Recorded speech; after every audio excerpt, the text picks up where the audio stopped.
My name is Barbara Dearman, and this is the story of the night my relationship died long before the breakup ever became official. For 3 years, I had been the stability in Philip's chaotic world.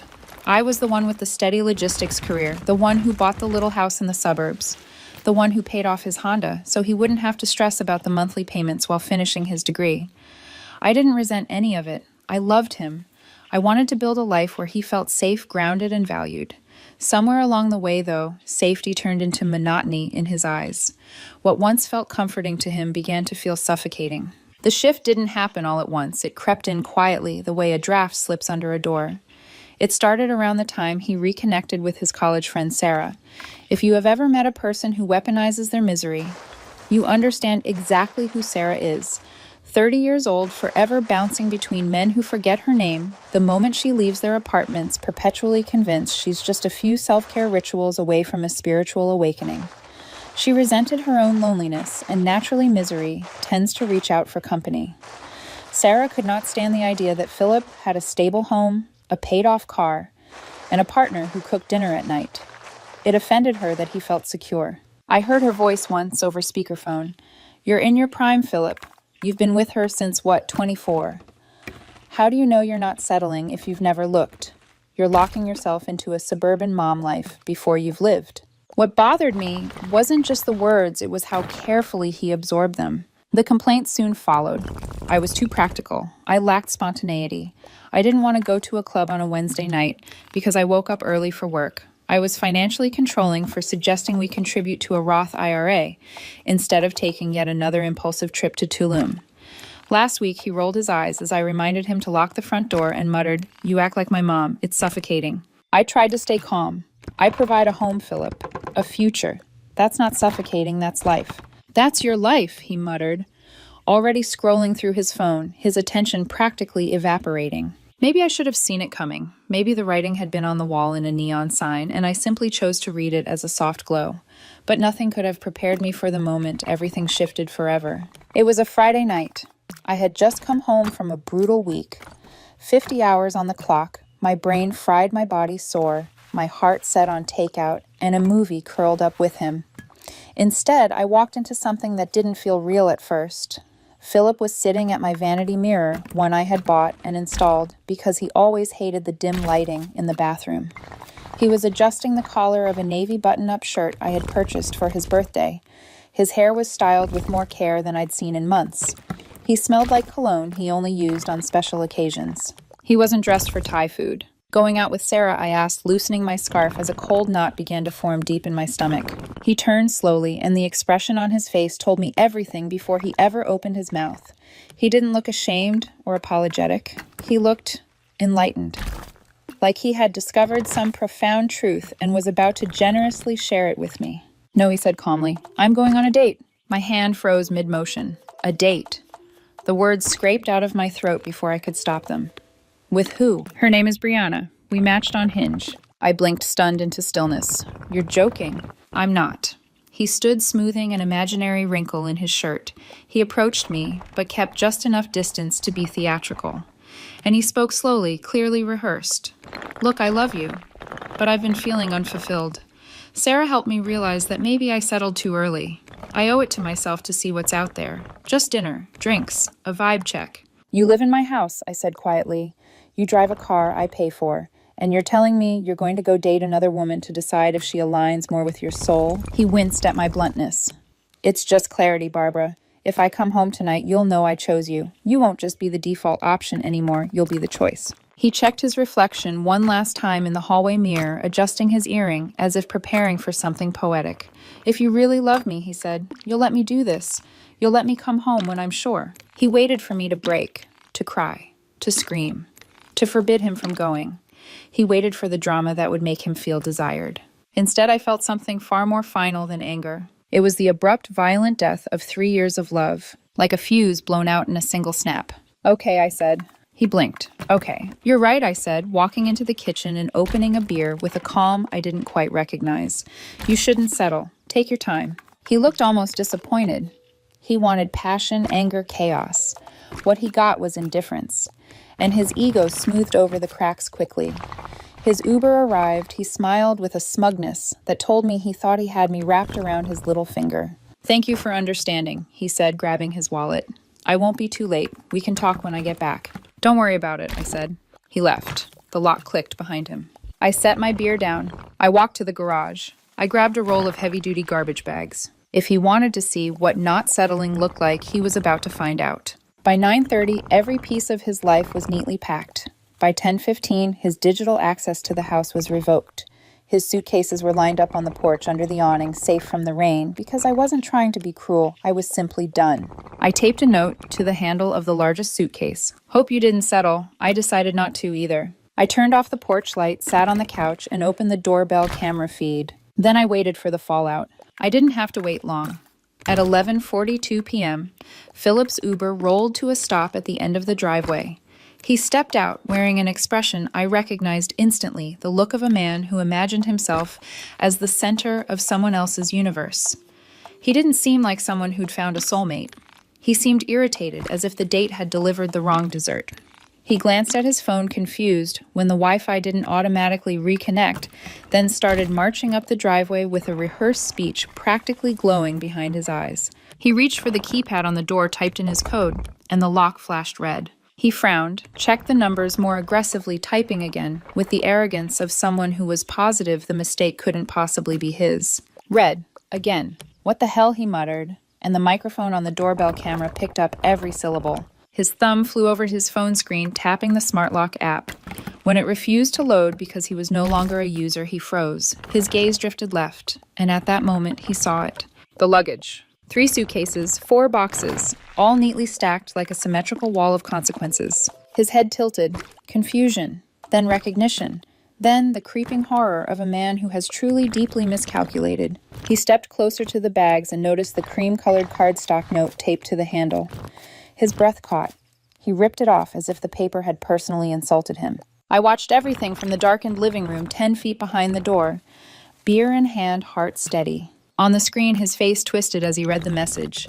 Shock first, betrayal next, and then pure, unfiltered rage. He pounded on the door. Barbara opened the door.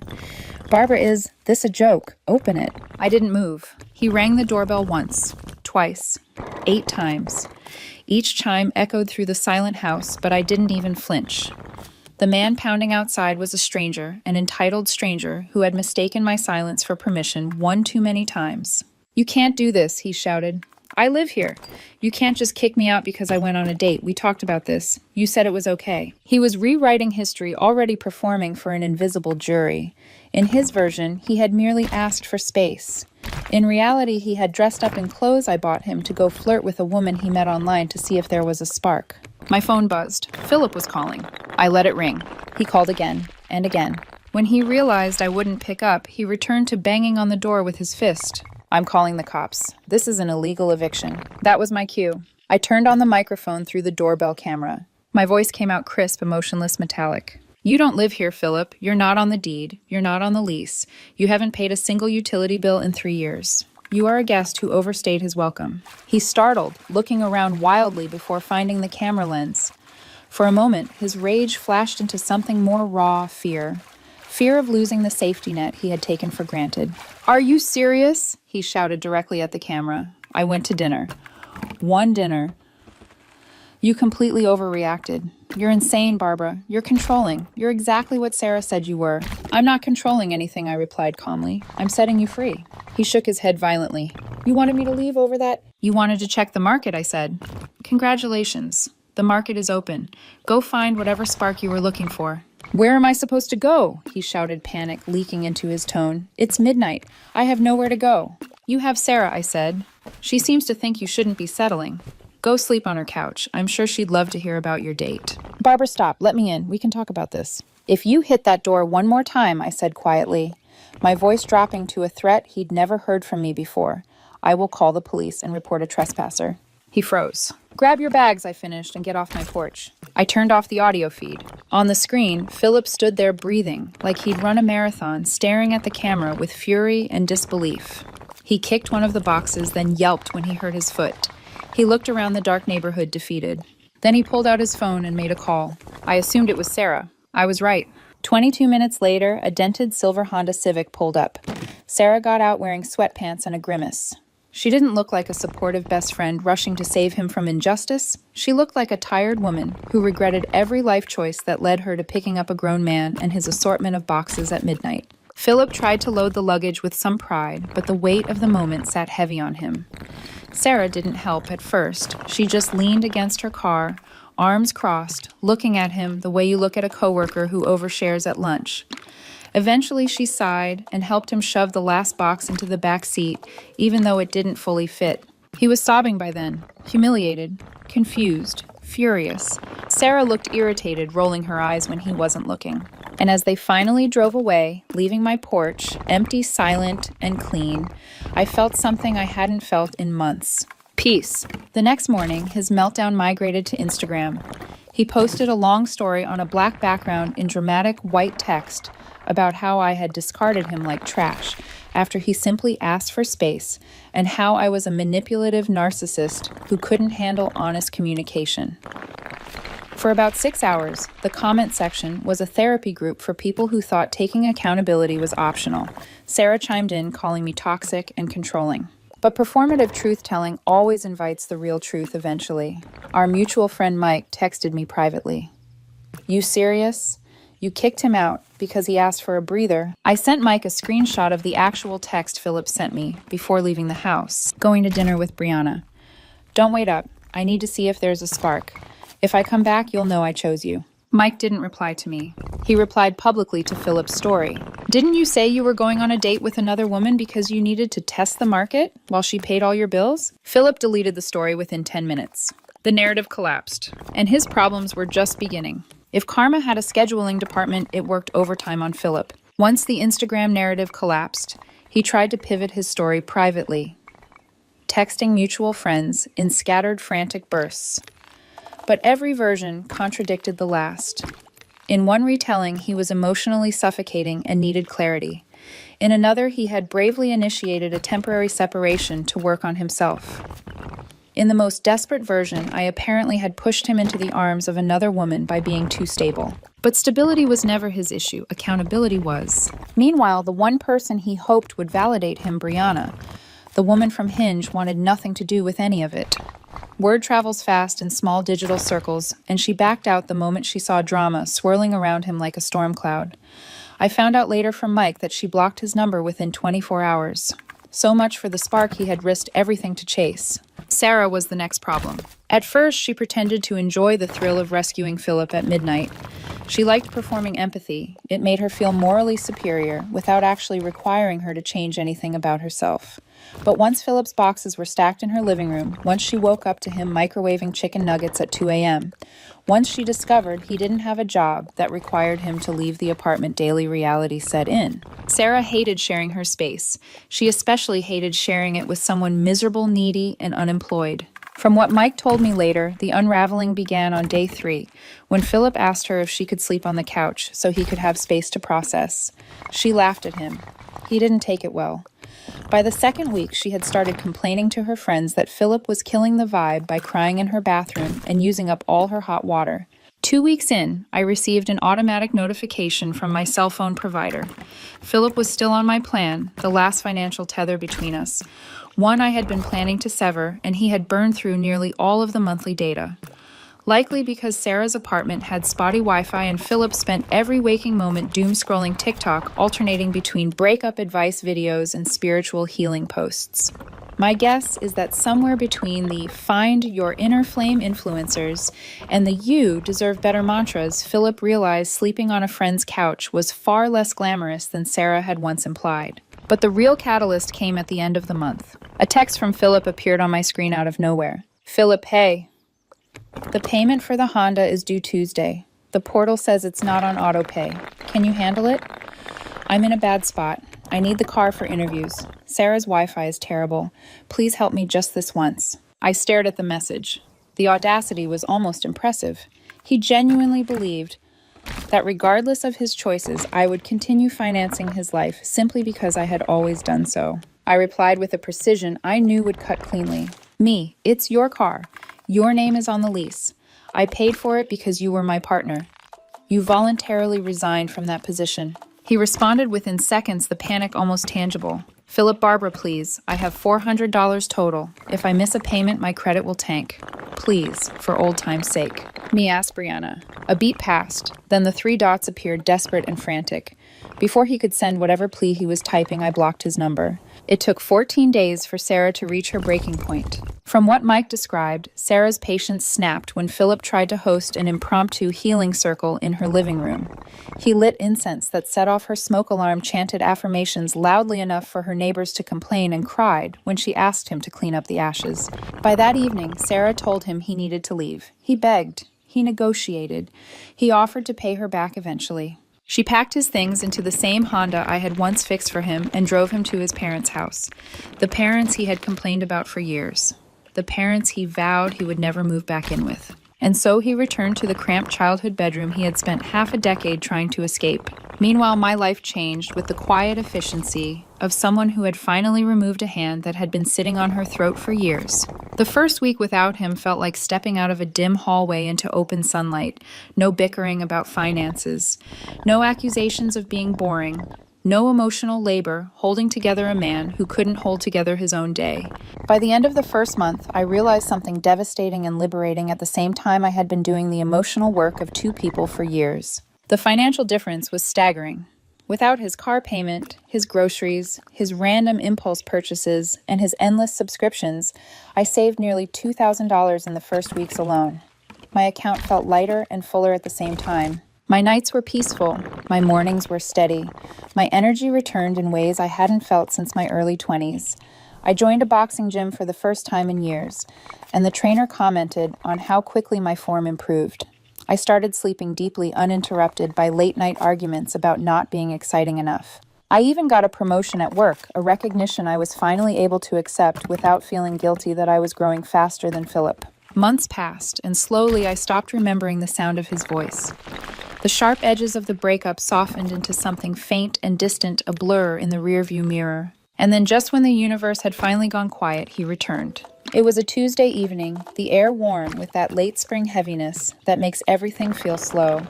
I left the boxing gym with my bag over my shoulder, sweat cooling on my skin, mind clear. I walked toward my new truck, a gift I bought for myself, with unapologetic pride. And there he was, Philip, leaning against the passenger side door like an abandoned statue. He looked nothing like the polished man who once strutted out of my house in a navy button-up. His hair was tied back in a messy knot, not the stylish kind, but the sort that came from not washing it. His hoodie was old one he used to paint in, and his shoes were scuffed. His eyes flicked over me, taking in my new posture, my toned build, my confidence. And I saw it hit him. Regret. Real earth-shattering regret. "Hey," he said softly. I stopped 5 feet away. I didn't unlock the truck. "Philip," I said quietly, "you're trespassing again." His voice cracked. I needed to see you." I didn't blink. He swallowed hard. "Please, just 5 minutes." I checked my watch. "You have 2." And that was all he needed to begin the performance of his life. Philip didn't waste a second. The moment I said he had 2 minutes, the dam inside him broke, and everything he had rehearsed came tumbling out. His voice, once annoyingly confident and dismissive, now carried a low tremor that made the words wobble as they left his mouth. "I messed up," he began, clutching the sleeves of his worn hoodie. "I know that now. These last few months, they've been a nightmare. I didn't realize how good I had it until it was gone." I didn't move. I didn't soften.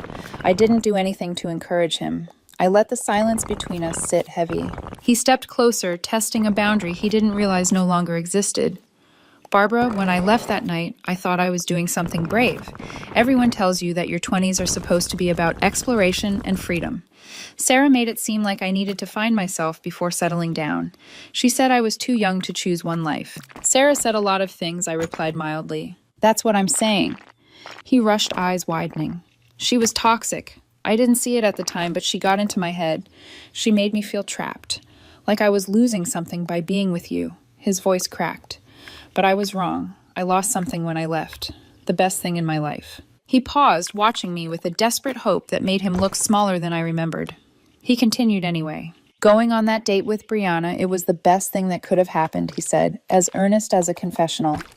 "The second I sat across from her, I knew. She wasn't you. She didn't care about anything real. It was all small talk and fake laughs.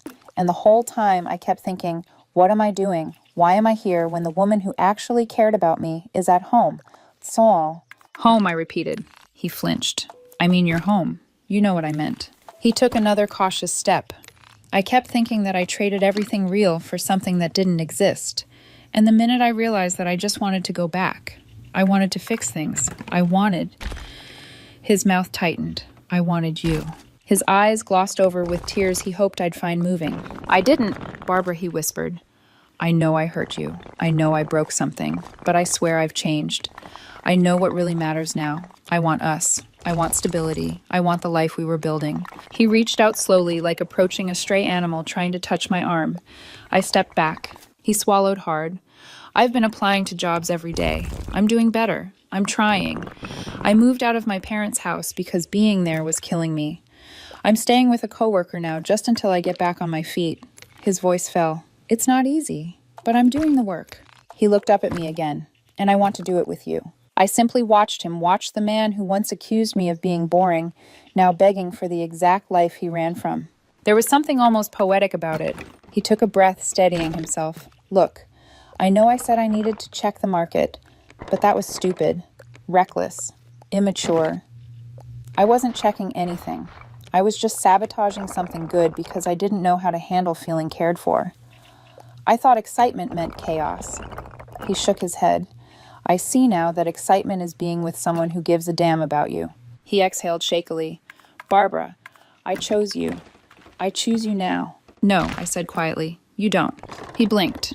The confusion in his face was almost childlike. What? You didn't choose me, Philip. You just ran out of alternatives. His face tightened, not with anger, but with a kind of wounded disbelief, like no one had ever spoken to him without cushioning the truth. I shifted the strap of my gym bag.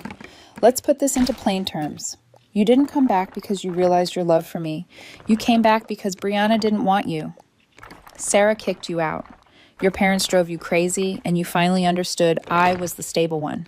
That's not, he began, but the words faltered. It is, I said. He swallowed, eyes wet. Barbara, that's not fair. Fair, I echoed.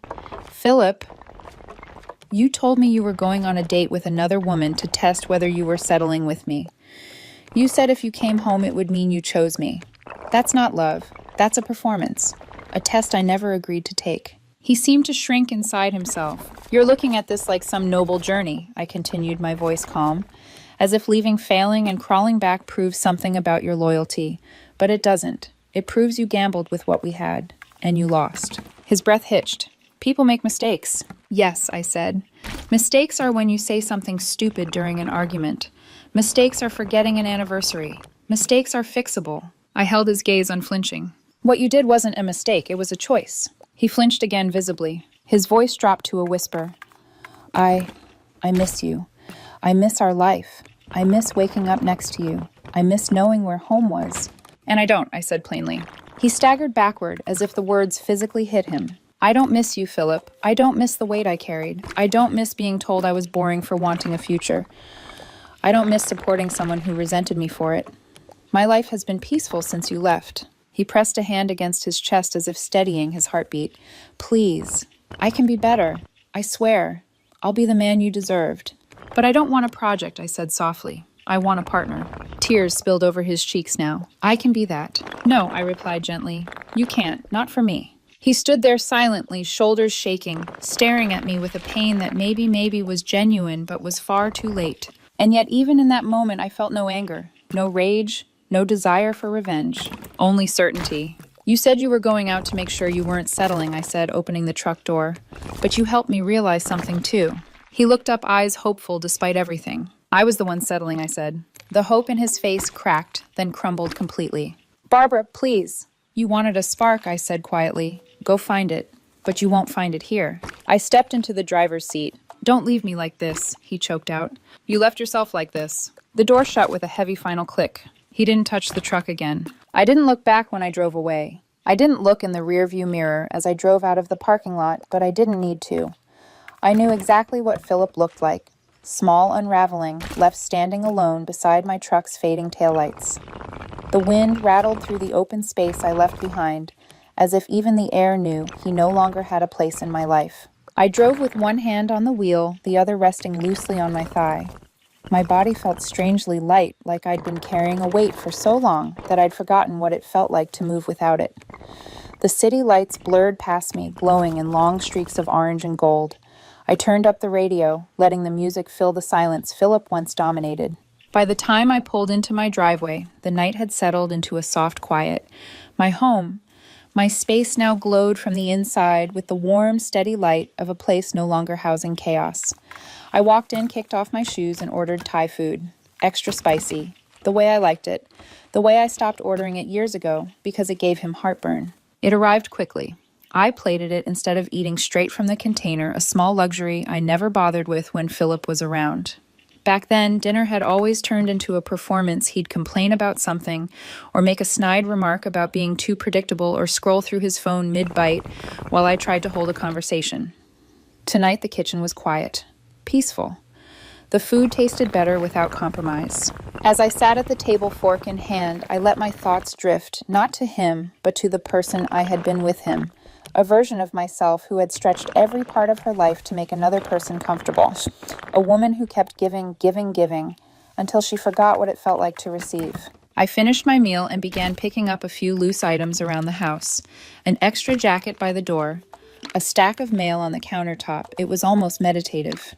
Then I reached the entryway, the place where his bags had once sat, neatly stacked and waiting under the porch light like an eviction monument.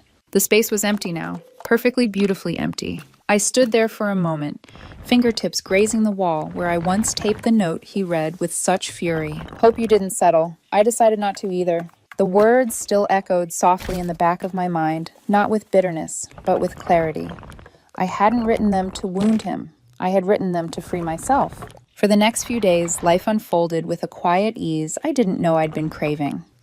Since I no longer had to emotionally babysit a grown man, my mornings were more efficient. My sleep deepened. My workouts became stronger. I had more energy at work, more patience with coworkers, more bandwidth for the things I loved.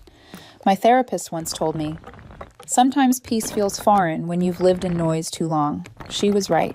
But the universe isn't without humor, and it wasted no time making sure Philip felt the full impact of consequences he'd tried to outrun. 2 days after our final confrontation, Mike sent me a message. "Mike saw Philip today.